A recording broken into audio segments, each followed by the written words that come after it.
I'm a 56-year-old rural gun-owning white guy, and if Kamala Harris thinks I'll vote for her, she's right. Made a quick video this morning before I went to work, but it wasn't good enough, so I got to try again.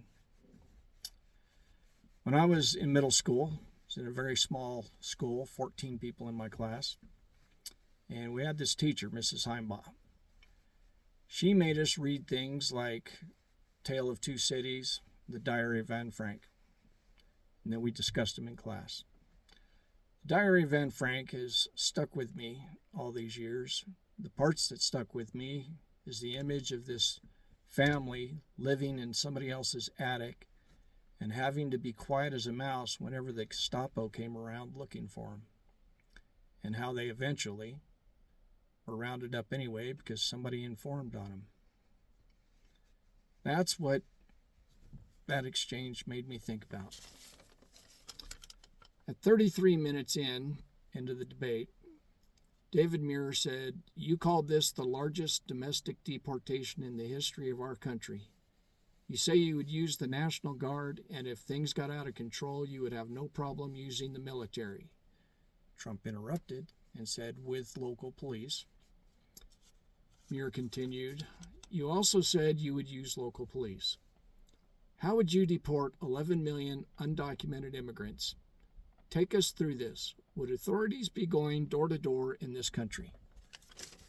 Quietly and quickly, Trump said yeah, and then he proceeded into one of his usual rants about Biden and open borders and stuff. I think it's significant that Trump quickly and quietly said yeah and moved on, because I don't think he wanted us to think much about that exchange. See, in order for what he's talking about to happen, he has to have his own version of the Gestapo. Imagine what that looks like. Trump's Gestapo going door to door in America looking for immigrants. What makes an immigrant? How do these people know they're immigrants? That's the scary part. I mean, besides all the extra constitutional violations and all that stuff, he's going to be rounding up anybody that doesn't fit the description that he likes. That description, judging by Trump's history, being white. In fact, I would say the only people that would be safe from these roundups would be people who are white and wealthy. In particular, white wealthy men, and their wives and their children. If you don't fit in that category, you're not safe.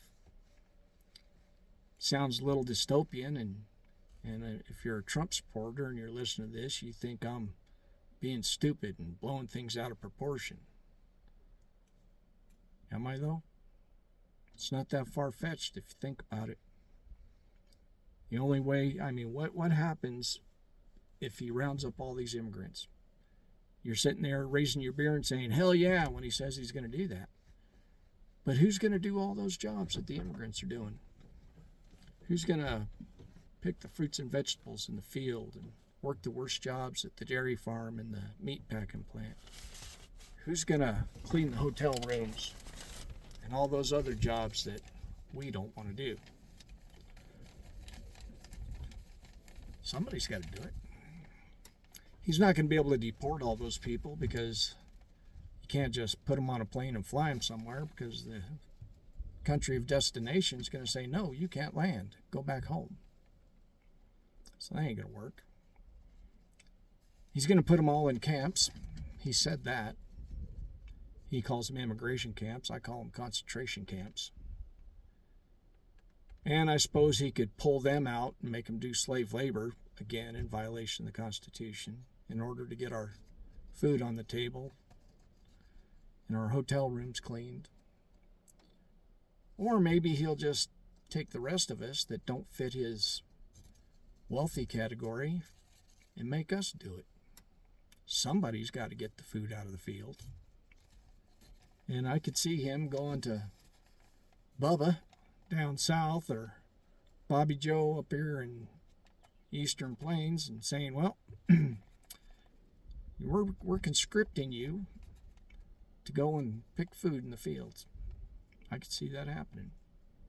And that's what's been distracting me all day. That and one other thing I'm going to have to make another video on here in a minute. Hope folks will think about that. I hope somebody in the media and the podcast and all that will start talking about the implications of having Trump's version of the Gestapo going door to door in America. There you have it. Good day.